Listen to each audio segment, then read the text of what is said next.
소돔과 고모라, 죄악과 신의 분노를 상징하는 두 이름입니다. 우리 모두 하늘에서 내린 불로 파괴된 도시들과 소금 기둥이 되어버린 롯의 아내 이야기를 잘 알고 있습니다. 그런데 만약 제가 여러분에게 이 도시들의 진짜 비밀이 죄악이 아니라 도시들을 멸망시킨 불에 있다고 말한다면 어떨까요? 고대 전설 뒤에 숨겨진 것이 실제적이고 훨씬 더 충격적인 재앙이라면요. 오늘 우리는 도덕적 판단을 잠시 접어두고 고고학, 지질학, 그리고 천문학의 세계로 깊이 파고들어 볼 겁니다. 무엇이 과연 하나의 문명 전체를 지구상에서 완전히 지워버릴 수 있었는지 파헤쳐 볼 것입니다. 그리고 장담하건대 과학적 사실들은 고대 기록만큼이나 흥미진진할 것입니다. 이제 중동 지역으로 이동하여 요르단강의 비옥한 계곡으로 약 3,800년 전으로 거슬러 올라가 봅시다. 이곳의 성경에 따르면 번성하던 도시 국가들이 있었는데 그 중에는 소돔과 고모라도 포함되어 있었습니다. 창세기에 묘사된 공식적인 이야기는 하나님이 그들의 타락한 행위 때문에 주민들을 벌하여 유황과 불을 쏟아부었다는 것입니다. 롯과 그의 가족은 천사들의 경고를 받고 도망쳤습니다. 뒤를 돌아보지 말라는 엄격한 지시를 받으면서요. 하지만 과학자들과 고고학자들에게 이 이야기는 종착점이 아니라 거대한 탐사의 시작일 뿐입니다.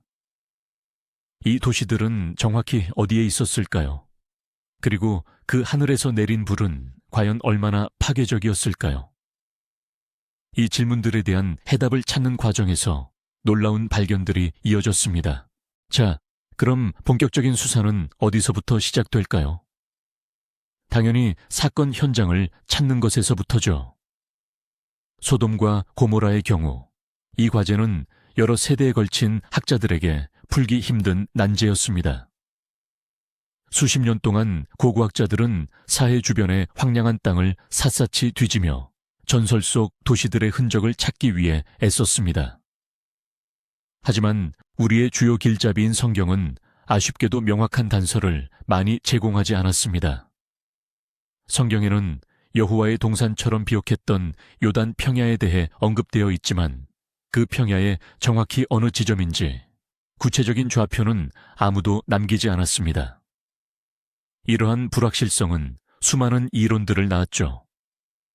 가장 유력한 이론 중 하나는 죄악의 도시들이 지진 후 물에 잠겨 지금은 사해 바닥에 잠들어 있다는 것이었습니다. 정말 솔깃한 이야기입니다만 수중 음파 탐지기 소나를 이용한 현대 수중 탐사에서는 어떠한 유적도 발견되지 않았습니다. 수수께끼는 여전히 풀리지 않은 채였고 그러다 연구자들의 시선이 요르단에 있는 한 특정 언덕으로 향하게 되었습니다. 텔-엘-함맘이라는 거대한 고대 유적지, 바로 그곳이었습니다.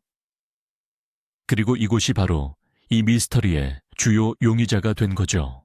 도대체 왜 이 언덕이 이토록 큰 주목을 받았을까요? 첫 번째 이유는 바로 그 위치입니다. 텔-엘-함맘은 고대 문헌에서 언급된 거대 도시가 존재해야 할 바로 그 위치에 자리하고 있습니다. 요르단 강 계곡의 남쪽 비옥한 땅에 말이죠. 당대에는 그야말로 메갈로폴리스였습니다. 두 번째 이유는 바로 그 규모입니다. 이곳은 단순한 정착지가 아니었습니다. 수천 년간 이 지역을 지배했던 거대한 도시 국가였죠. 그 넓은 면적과 견고한 요새는 이 도시의 부와 영향력을 여실히 보여줍니다. 이는 성경에서 묘사된 번성했던 소돔의 모습과 정확히 일치하죠. 그리고 가장 중요한 것은 바로 시기입니다. 고고학자들은 이 도시가 중기 청동기 시대에 번성했음을 밝혀냈습니다. 그러다 기원전 약 1650년경 도시의 생명이 갑자기 끊어졌습니다. 갑작스럽게. 그리고 파괴적으로 말이죠. 이 시기는 아브라함과 롯의 이야기가 전해지는 시기와 완벽하게 맞아떨어집니다. 모든 것이 맞아떨어졌습니다. 위치, 규모, 그리고 시기까지요. 이제 남은 것은 땅을 파헤쳐 이 땅이 숨기고 있는 비밀들을 확인하는 것뿐이었습니다. 발굴을 시작한 고고학자들은 첫 번째이자 가장 큰 의문에 직면했습니다. 도시는 단순히 파괴된 것이 아니라 마치 하루아침에 버려진 듯 했습니다. 말 그대로 순식간에, 단 한순간에 말이죠. 그리고 가장 기이한 점은 그 후 무려 700년 동안이나 아무도 이곳에 다시 발을 들이지 않았다는 사실입니다. 이 숫자를 한번 떠올려 보십시오. 700년. 비옥한 계곡이자 삶의 이상적인 터전이었던 곳이 사람들이 굳이 멀리하며 피하는 죽음의 땅으로 변해버린 겁니다. 보통의 전쟁이나 지진으로는 이런 현상을 설명할 수 없습니다. 사람들은 대개 원래의 터로 돌아와 집을 다시 짓기 마련이니까요. 하지만 이곳에는 뭔가 전혀 다른 일이 벌어졌습니다.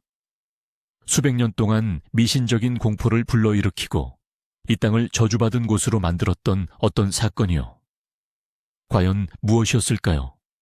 그 해답은 땅속 깊은 곳, 그들을 기다리고 있었습니다.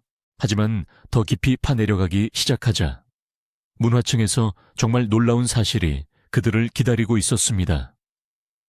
고고학자들은 섬뜩하리만큼 명확한 1.5m 두께의 재와 숯, 그리고 파편층을 발견했습니다. 이 층은 한때 번성했던 도시와 그 이후 찾아온 황량한 공허함을 선명하게 구분짓고 있었습니다.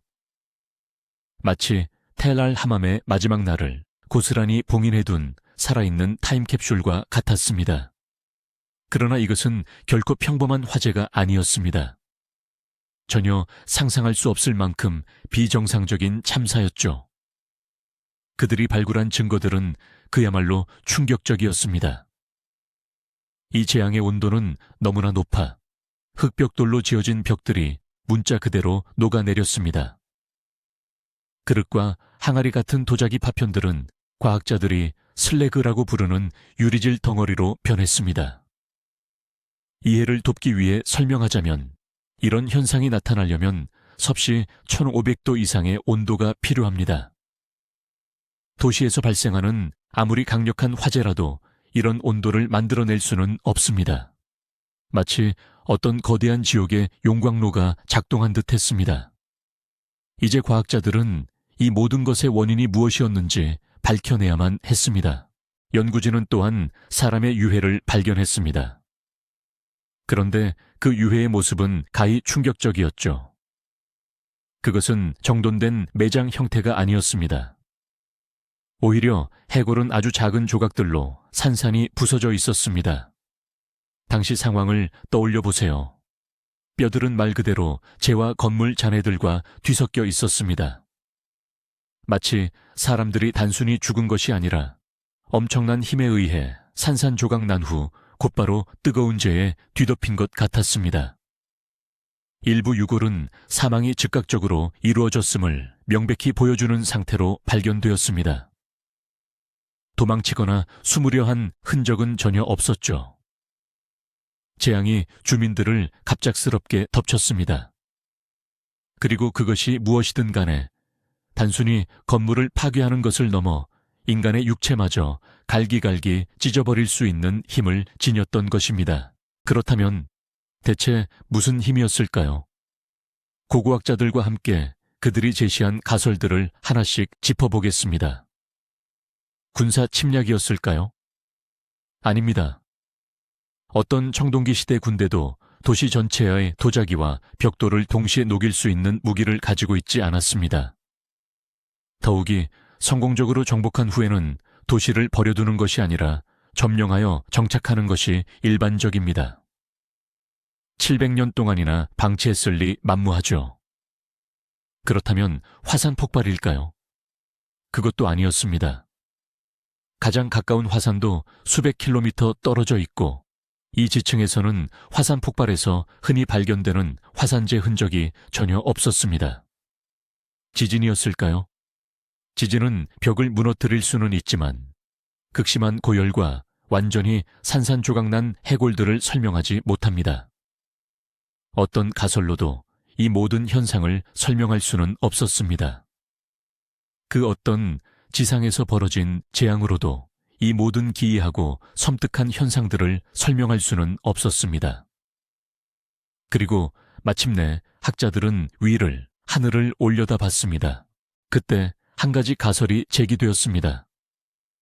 처음에는 마치 공상과학소설처럼 들렸죠. 만약 도시를 강타한 것이 땅에서 온 충격이 아니라 우주에서 날아온 것이라면 어떨까요? 운석이나 소행성의 충돌로 도시가 파괴된 것이라면요. 이 가설은 즉시 많은 부분을 설명해 주었죠. 그러나 상세히 조사해보니 한 가지 문제에 부딪혔습니다. 테레란맘 지역과 그 주변 어디에서도 충돌 크레이터가 발견되지 않았던 것입니다. 대형 우주 물체의 낙하는 분명히 거대한 크레이터를 남겼어야만 했으니까요. 이에 연구자들은 가설을 새롭게 정립했습니다. 즉, 직접적인 충돌이 아니라 공중 폭발이었다는 것이죠. 이는 소행성이나 혜성이 엄청난 속도로 대기권에 진입하면서 마찰열로 인해 맹렬하게 달아오르고 지면에 도달하기도 전에 공중에서 폭발하는 현상을 말합니다. 그리고 인류에게는 이미 이러한 종류의 대참사에 대한 기록된 사례가 존재합니다. 1908년 시베리아에서 일어난 전 세계의 퉁구스카 현상으로 알려진 사건을 기억하시나요? 당시 인적이 드문 타이거 상공에서 엄청나게 강력한 공중 폭발이 일어났고 2000제곱킬로미터가 넘는 면적의 숲을 쓸어버렸습니다. 크레이터도 없었지만 파괴 규모는 상상을 초월했습니다. 그런데 말이죠. 그 폭발의 위력은 추정치에 따르면 히로시마에 투하된 원자폭탄의 수천 배에 달하는 수준이었다고 합니다. 자, 이제 상상해보세요. 이와 비슷하거나 어쩌면 더 강력한 무언가가 인적이 드문 타이거가 아닌 인구 밀집 지역인 강 계곡 위에서 폭발한다면 말이죠.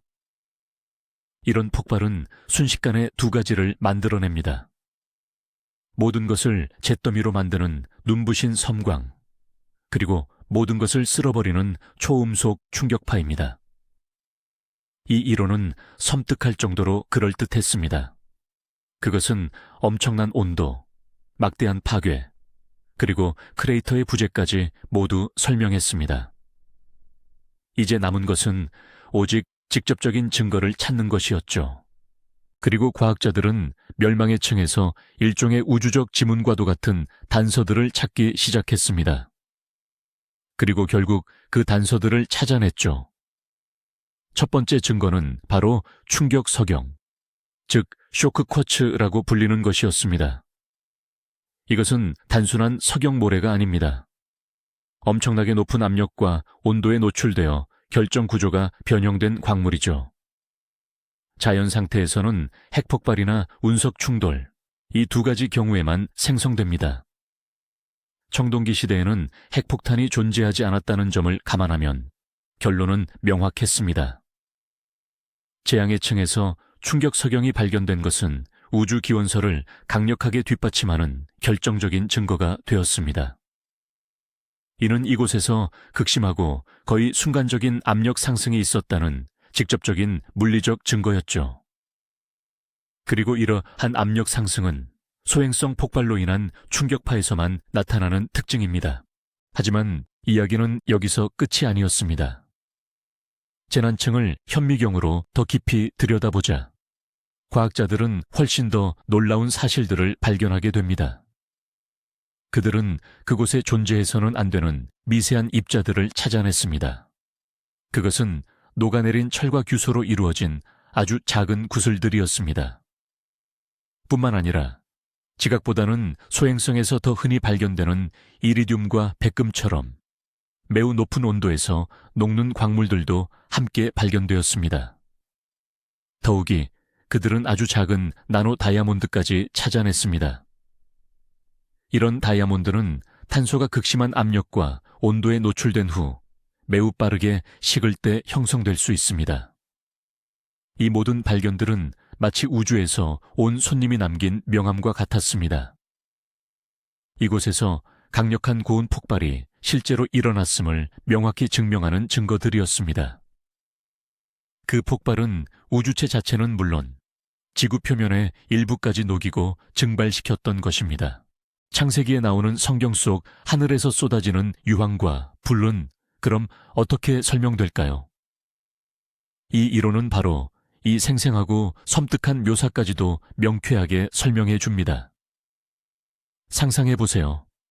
공중 폭발 후 백열 상태로 다궈진 소행성 잔해들이 녹아내린 흙과 암석 조각들과 함께 계속해서 땅으로 떨어지는 모습을요.